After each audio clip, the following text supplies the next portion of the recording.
Howdy folks! Hey, welcome to the rancher's backyard and a great shooting opportunity that happened that I want to share with you.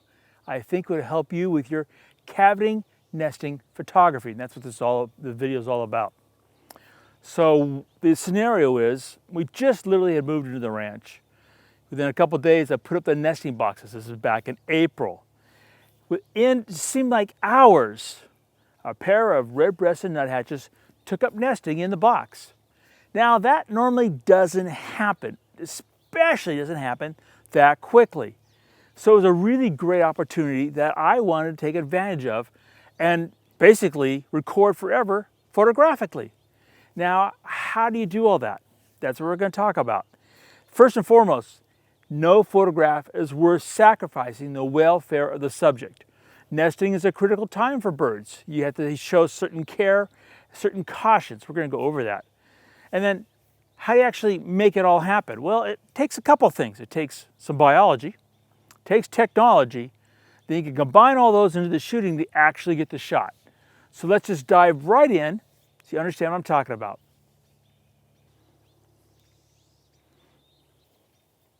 So when it comes to the biology, you might be photographing a cavity nester you've never photographed before. How exciting. I mean, that's really cool stuff. How do you know what you need to know to first safeguard that subject and then two, get the photographs you want? Well, there's a lot of things out there to help you, like this video. Another great resource is one of my favorite books, Nests, Eggs, and Nestlings. Why is this book so cool? It'll give you a lot of information that you probably wouldn't know. So if we open up to page 239 in here and looked up red-breasted nuthatch, for example, we'd find that their cavity is normally between 10 and 15 feet above the ground, can be as high as 60 feet. I haven't got a tripod that big. You're going to find out that they're going to lay eggs, and they're going to incubate those eggs for about 12 days. How many eggs are they going to lay? Great question. Normal is between 5 and 6, a max would be 8. This is important information. Lastly, how many days are they going to incubate those eggs? They're going to incubate between 18 and 21 days, how long they incubate them, and the female does all the work. The male brings food into her. Now, why would you want this information?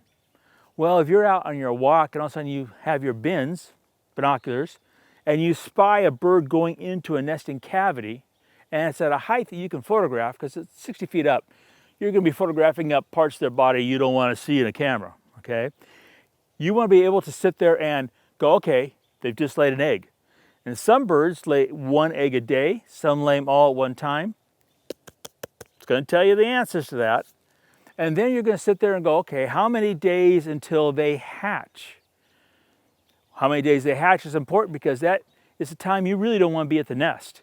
You want to check it with binoculars, but you don't want to photograph it. That's the time where if you do something wrong or a predator comes up because they follow your scent through the grass, they'll abandon those eggs in that nest and go off and nest somewhere else. It's once those chicks hatch that there is an affinity to that nest and the parents don't leave. You have more sticking power and maybe a little more forgiving for any mistakes you might make. So the book and knowing some biology is how you can sit there and safeguard that bird and then of course get those shots at nests. So that, in a nutshell, is the biology. Let's go talk about some technology.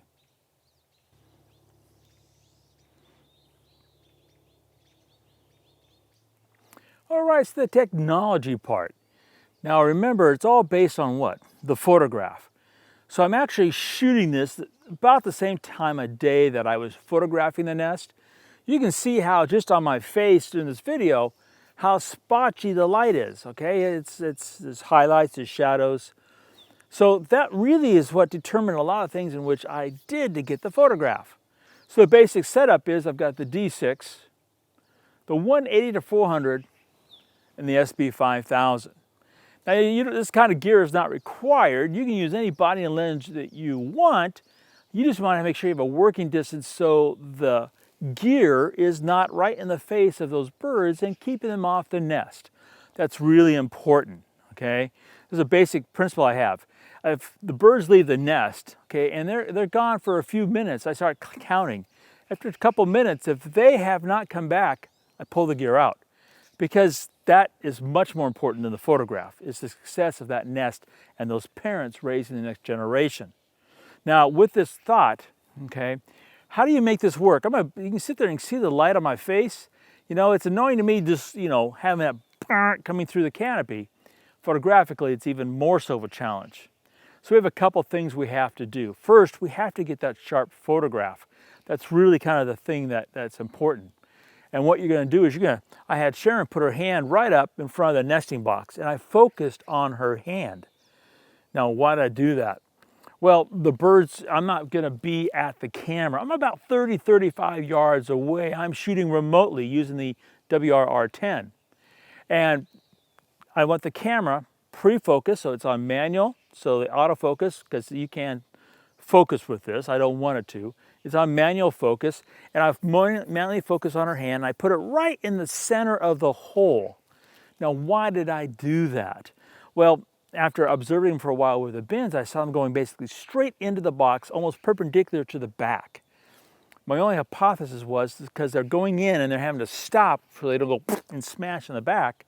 When they take food into the kids, they want it in as dead center as possible so their wings, okay, would open up and give them their air brakes. So they went straight in. So her hand is where I focused. Now, because I'm not going to be at the camera shooting though, I want a little wiggle room for that focus. From that lens to the box, the background, and that's really important, is that background. It's about 30, 35 yards out, maybe 40 yards out. There's nothing out there. So I could close the lens down and not gain any more depth of field as far as the background is concerned, but I could have more depth of focus for that bird. So for that reason, I selected f11. It's a pretty big f-stop, but that little extra depth of focus wiggle room gives me a little leeway in the path of the nuthatch flying into the box. Kind of important. All right, so focus set, f11. What are the rest of the math? Well, for my own personal self, when I'm photographing a bird in action, I'm looking for a shutter speed about 1/125th, 1/125. That's kind of the basic, you know, freezing, you know, the eye, getting it sharp, which has to be sharp to make the photograph successful. Well, that's the first part of successful photographs, a sharp eye. So 1/125th. Now, you can see the lights changing, right? In front of that box, the light's constantly changing during about the 90-minute time that I was shooting. To do that, I'm in aperture priority, so the camera's taking care of the shutter speed. But I want that shutter speed at 1/125th. How am I going to make that happen? I'll raise the ISO to 1600. Shooting with the D6, I knew that would be absolutely no issue at all, though it's not my preference to raise the ISO. In this case, that was the tool that was available to make it all happen. So I have ISO 1600, aperture priority f11. Now here's something you need to realize. I'm not shooting at the camera remotely, okay? Sun, as Earth rotates, could hit that viewfinder. If light goes in that viewfinder, it's going to change the meter reading. That's just the nature of the cameras. That's why there's a built-in viewfinder shutter. Close that puppy. Don't have to worry about it. What if your camera doesn't have one? Put a piece of gaffer tape on there, something on there to block the light from coming in. Then you have no issues. You might be asking, why not use shutter priority if 1/125th is important? If I went to shutter priority, my f-stop would be constantly changing, and I want a constant f11. That wasn't an option. You might be saying, well, if you want 1/25th, what about manual? Well, as that light changes, okay, manual is not going to be able to do it. You can't keep coming to your camera to change the shutter speed as the light changes on the front of that cavity, or in this case, the box. So aperture priority was the tool to work remotely to make it all happen. As you can see in the photographs, it worked really nicely. Last variable is that flash. Why is there a flash here? Well, the birds are zipping into that box. I mean, they're just zipping in. I don't know how fast, but fast enough. And of course, they're going right along the film plane if they're in focus, so they're going to go even faster. 1/125th will not freeze their motion, not even close. The flash, though, will. But here's the key, okay? It's really important. I'm not using the flash in TTL. I'm using it on a ratio. I'm using it manually at 1/32nd. Why am I bringing the flash down a number of stops like that? Couple of reasons. First and foremost, The flash is actually a little bit behind the box itself. It's not lighting the front of the box. The sun's going to do that. All I want is that light to come out and kiss that nuthatch as it's going into that feeder and freeze the motion. Same idea of when I'm shooting hummingbirds with a flash. I want the flash to do the actual freezing of motion, not the shutter speed. If that's the case, then why 1/25th? Because I don't want any ghosting. Ghosting is when you have basically an exposure, that's shutter speed exposure so long that any motion blurs after the flash does the freezing action. So that's the whole math of that. Now, one important part of this I need to make sure you understand is the WR10. What is its key role here? Actually, it's doing two things. It does it really well, okay? What's it doing? It's going to sit there and fire the camera, so the camera will fire. At the same time, it's going to fire the flash off. So it's firing the camera and it's firing the flash. So this little gizmo, which, you know, considering what I remember using back in the days, big, looked like walkie-talkies. This thing is a godsend because I can sit back there, take the photographs, make things happen in a very small, compact unit.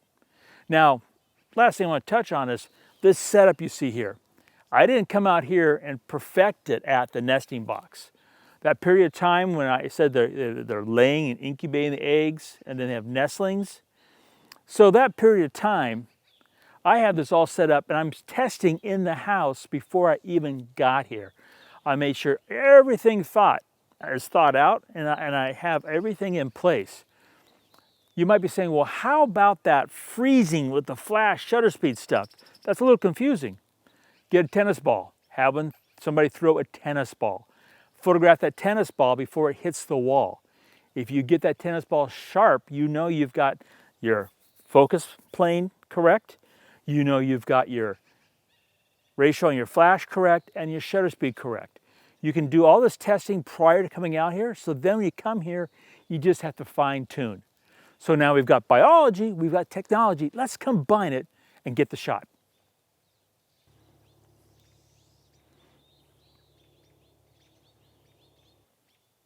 So let's talk about the shooting part of this process. Keep in mind we're talking about a cavity nester. Now the red-breasted nuthatch typically uses just an old cavity in a tree. They don't excavate their own. They will use an old woodpecker nest if they find it that's appropriate. But a nesting box, that's really, really rare. So the pressure I felt was on to get these shots. I couldn't quickly find any. So, and a friend of mine, a biologist, said, you know how rare that is? I'm like, I gotta make this shot happen. Now, one of the gratifying thing is, and keep in mind, they're not in here right now. They're actually, I can watch two of the kids over the camera at the feeder.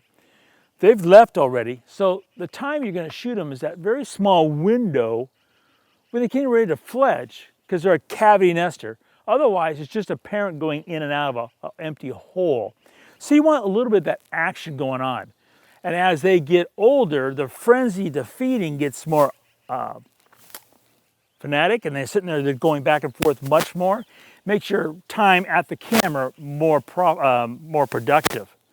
So, photographically, to get this shot, the birds would come in and there's two spots here that I saw with my bins where they would perch before they came to the box. So remember, I've pre-focused.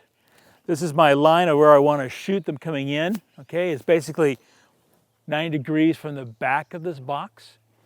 That's where my focus plane is. So I'm back there, and just so you know how hard I was working, I'm in my chair, I got my coffee, I've got my iPhone because I'm taking notes, even though it's anecdotal, you know, watching them come in and with spiders and ants and all this other kind of, you know, green worms they brought in. I was also kind of curious, since they've got this buffet back here at the ranch, I've got all the suet and seed, how much of the offering I was putting out were they actually bringing the kids? It turned out to be about 30–33%. The rest of it was just insects they found normally. In case you're confused about the nuthatchers, they're the birds that go down the tree trunk, and they're getting the food from behind the bark, at the top of the bark, where all the birds go up from the bottom, get it from the bottom, they get it from the top. So that's who this little guy is, size your thumb. So they land on that perch, And they didn't go straight down to that box. They actually, if you're looking at the path, they come down and they make a little loop and they go boop in. So it's like a little fish hook in. Now, getting the shot, if I said there's the shot, hit the button, I wouldn't get the shot. The biggest problem is the delay between my brain and my thumb and pushing this button. As soon as I hit the button and told the camera to fire, it did its job. But I have to tell it. So that's the first challenge, because sometimes I'm going, whoa, look, that's cool. Oh, I missed the picture, okay? Another thing is you're drinking coffee or checking your emails, you're gonna miss the picture. You have to actually watch what's going on. So I've got my bins. I see them fly in, they hit that perch, okay? And boom, they come in. Now, before all that happened, I had to set the gear up. Let's talk about that briefly. So I'd be sitting there watching them with binoculars, and I watch them go off to forage. I bring a piece of gear in, and then I scuttle away. I watch them come in, they feed, they go off, put another piece of gear in. They go off, I come back, I adjust things, make everything test shot when they're not here and they're out foraging. So none of this is disturbing them. And I'm always curious, you know, they come back, go, oh, there's an SB 5000 there, wasn't there a second ago? Or they go, oh, there's a 18400 G6 there, where'd that come from? I wonder if they think that stuff, they just go, oh, it's a black thing not moving. That's really important. There's no SD9, there's no camera straps, nothing in here is going to sit there and make any kind of movement, any kind of breeze that might make them say, I don't want to come here. I just want to concentrate on them hitting that perch, coming around, and when they go, taking the shot. Now, since they're cavity nesters, you're not going to see the kids in here till about a day, maybe 2 days before they fledge. Fledge means they've left the nest. That's going to vary depending on the woodpecker. So for example, I've done a red-shafted flicker nest, and you know, a nuthatch is this big, okay? Flicker is this big. Whole lot different, big size. So those kids come out to the hole 5-6 days prior to fledging, where the nuthatch 1 or 2. That makes a difference. So when they stick their head out, that's when you get that shot of the mom or dad coming in and shoving that stuff down their throat and taking off. So I sat there and watched. They made that flight path in, hit the button, take the shot. Now, before I sat there and did all this, I had to think about the delay. So there's a lot to think about. So remember, hit the pause button of the video, go back, make your own notes, and make sure you kind of get this all figured out for yourself. That delay. Push button, take picture. So when I saw them make that flight path in, about 6 feet away from the nesting box is when I'd hit the button. Why'd I do that? Because by the time I did all this stuff, the delay, the birds are still moving in here. The D6 got about 12, 13 frames off in that 6-foot flight path before it hit the box. Since I'm shooting at 1/32 on manual mode, even though I don't have an SD9 attached, there's plenty of battery power and power left in that capacitor to shoot off that burst of, 12, 14 shots. So the technology all carried through to get that one photograph. And as you've seen throughout the video, I did get the photographs, and that's really the point. So you want to sure you combine that biology, because that safeguards that species welfare and gives you the knowledge to be in the right place at the right time. Plan luck, for lack of better terms. Then you want to use technology. Whatever body, lens, flash you have, test before you come out here. Make sure it's working for what you want it to do. And then when you come out here, set it up when they're not at the nest, and then make that shot happen. And that's the fun of shooting cavity nesters. It's a little bit of a challenge, a lot of mystery, a little bit of time, but the photographs are worth it all the time. So I appreciate you stopping by. Hopefully it helps you get out and shoot those photographs, those birds nesting.